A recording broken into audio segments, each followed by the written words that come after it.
시청자 여러분 안녕하십니까? 나라가 망해가는 소리가 하루하루 구체적으로 들리고 있습니다. 오늘은 문재인이 또 촛불파리 소년 같은 동화 같은 얘기를 잔뜩 국민 앞에 쏟아놨습니다. 오늘 수석보좌관회의에서 지난 국무회의에 이어서 완전히 얼마나 우물한 개구리에 환상적이고 근시안으로 이 사태를 보고 있는지, 이 나라를 어떤 벼랑 끝으로 몰고 가려고 하는지 오늘 또다시 완전히 촛불 대자보를 잔뜩 붙였습니다. 제가 오늘 문재인의 수석보좌관회의 발언을 5가지의 왜곡되고 틀리고 환상적인 대목을 말씀드리겠습니다. 첫 번째, 정부와 기업과 국민이 한마음으로 대응을 해줘서 고맙다라고 얘기를 했습니다. 시청자 여러분, 정말이지 이 분노와 개탄이 37도 폭염에 수십 배나 되는 이런 용광로처럼 끓어오르고 있습니다. 이 영혼이 없는 정부는 산업통상부를 포함을 해서 외교부 또는 각 부처, 중소기업 벤처부, 영혼이 없는 이 좌파 정권의 관료들은 그저 자신의 자리를 보존하고 이 대통령과 정부의 눈치를 보느라 아무 올바른 얘기 한마디 못하고 그저 들쥐떼처럼 대통령을 쫓아가고 있습니다.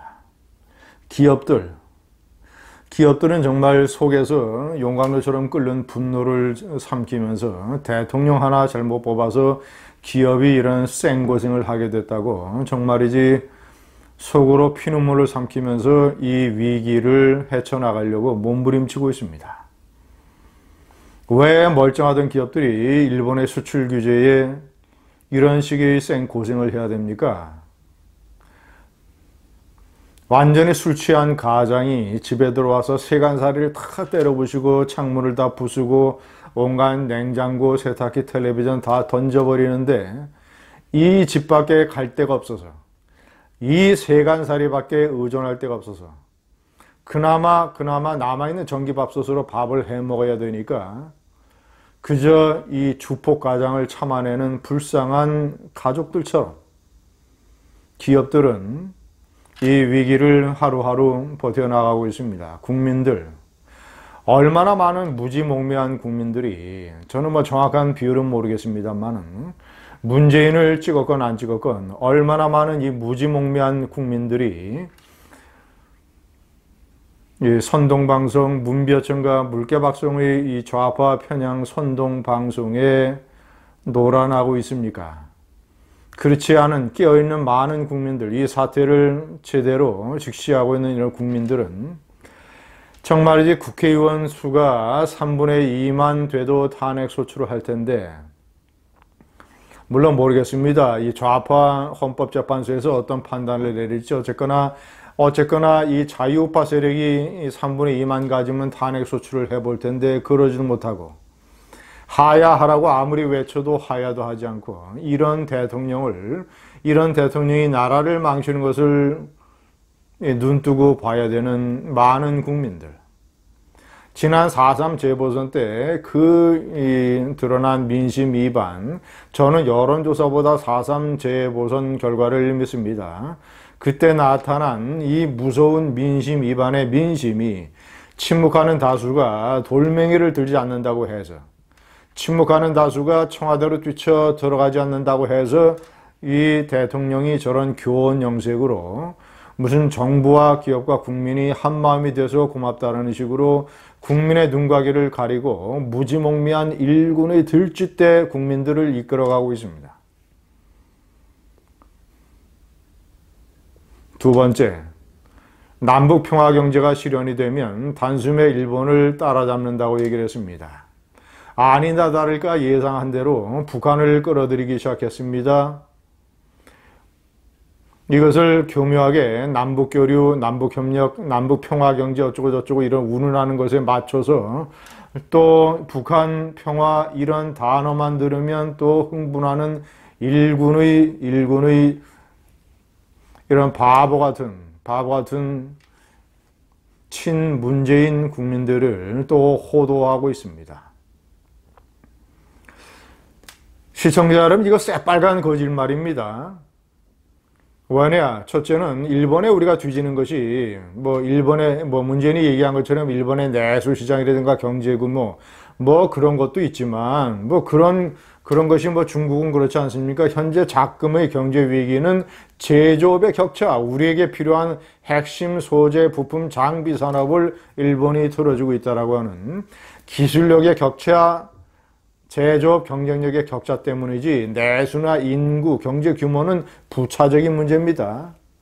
자, 그런데 북한과 무슨 남북 평화 경제 협력을 한다고 해서 북한이 제조업이 사실상 무너진 상태인데 무슨 수로 일본 경제를 따라듬는 제조업의 원천을 어디서 가져옵니까? 그저 북한의 값싼 노동력을 이용을 해서 중국이나 베트남이나 방글라데시 수준의 이런 값싼 의류나 장난감 또는 냄비 또는 값싼 전자제품 이런 것을 만드는 정도의 경제 협력의 효과가 단기간에 얻을 수 있는 그런 것 아니겠습니까?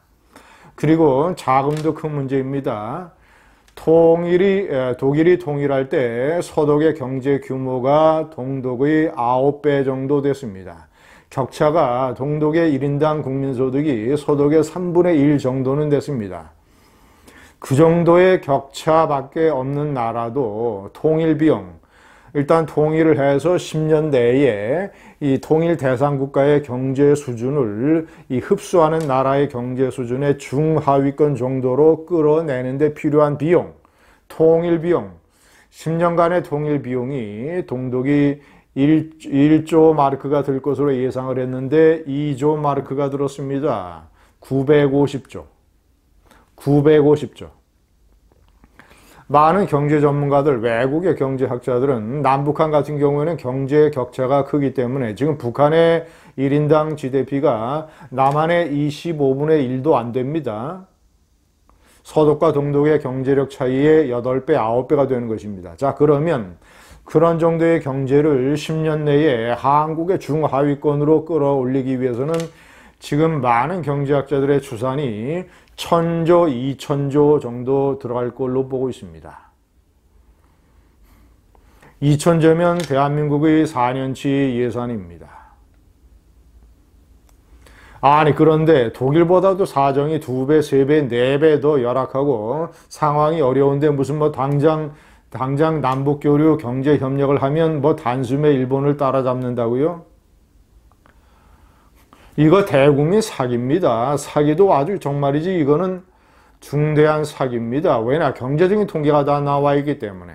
제가 조금 전에 말씀드린 대로 남북한의 경제력 격차 때문에, 두 번째는 북한 경제가 가지고 있는 경제의 질, 제조업이 거의 몰락한 수준이기 때문에 그런 면에서 제조업인 측면에서 한국 경제에 전혀 도움이 되지 않는다는 것. 세 번째, 일본이 과거를 기억하지 않는 나라라고 얘기를 했습니다.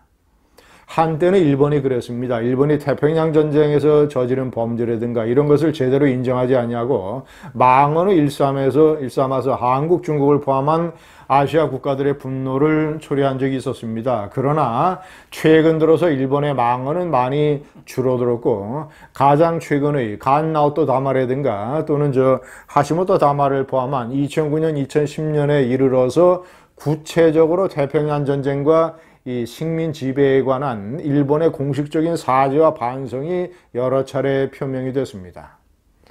한국과 위안부 합의를 맺은 것도 중요한 증거 아닙니까? 위안부 문제를 질질 끌다가 그래도 2015년에 위안부 합의를 맺었다는 자체. 그래서 10년 전, 20년 전에 일본이 아니다. 특히 아베는 본인이 1954년생 전후 세대로서 더 이상 사죄하지 않는 일본을 만들기 위해서 깨끗하게 위안부 문제도 합의를 했고, 일본은 일단 사죄나 이런 것을 해서 오히려 과거를 기억하지 않는 나라는 한국입니다. 문재인의 한국.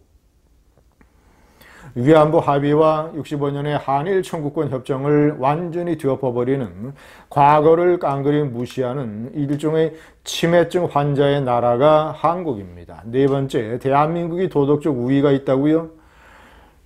일본이 경제적으로는 뛰어난 나라이지만 세계적으로 지도력을 가지고 있지 않다라는 점을 문재인은 언급하면서 상대적으로 한국이 도덕적 우위를 가지고 있다라고 얘기를 했습니다. 아마 촛불을 얘기하는 것 같습니다. 촛불을. 한국이 도덕적 우위라고요. 도덕이라고 하는 것은 이 세계 국제 정치야, 국제 질서에서 도덕 정치라고 하는 것은 가장 중요한 것이 국제법과 국제 규범을 지키는 것입니다.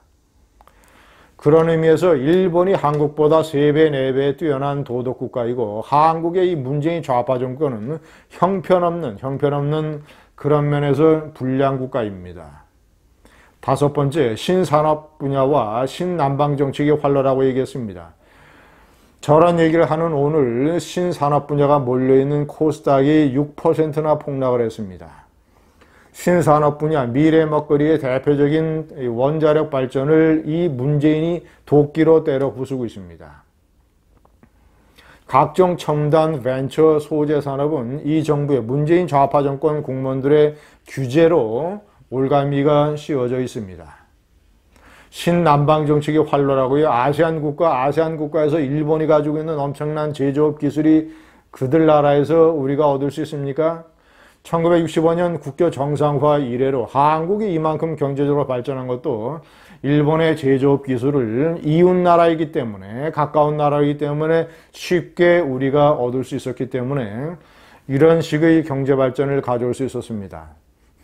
아세안 국가가 무슨 대안이 됩니까? 이런 5가지의 새빨간 거짓말을 국민에게 해댔습니다. 문재인의 감성빨이 촛불, 나라 망치는 대자보입니다.